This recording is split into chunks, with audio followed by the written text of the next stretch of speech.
Hi, and welcome to IRMS Basics, where we will discuss what IRMS means and the science behind it. This series, we will be discussing what IRMS stands for. IRMS stands for Isotope Ratio Mass Spectrometry. But what does that actually mean? Today, we will be discussing isotopes. If you already know what an isotope is, you are welcome to watch this video or tune in to our next video about why isotope ratios are important. So what is an isotope? Think back to the periodic table. Every box on the periodic table depicts a different element. An isotope is when two atoms of the same element have different weights than each other. How is that possible? In this case, let's look at hydrogen. Every atom is made of three basic parts: protons, neutrons, and electrons.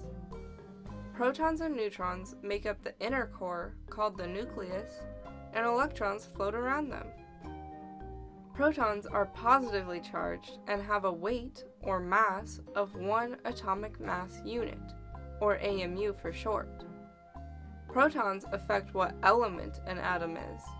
Atoms with 1 proton will always be hydrogen, and atoms with 8 protons will always be oxygen.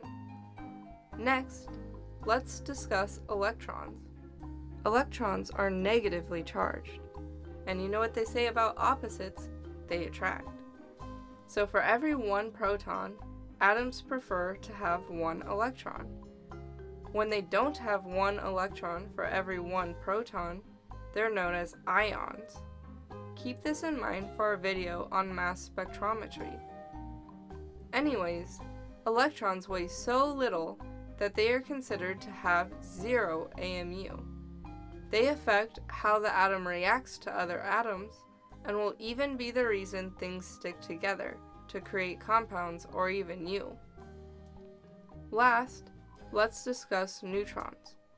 Neutrons are neutrally charged, so they don't really affect anything. They have an AMU of 1 just like protons though, so they will affect the weight of an atom. Atoms normally have 1 neutron for every 1 proton, but not always. Because of this, 2 atoms with the same number of protons and a different number of neutrons are called isotopes. In this case, we have a hydrogen with a proton, neutron, and an electron. This atom has a mass of 2 AMUs because of the 1 proton and 1 neutron.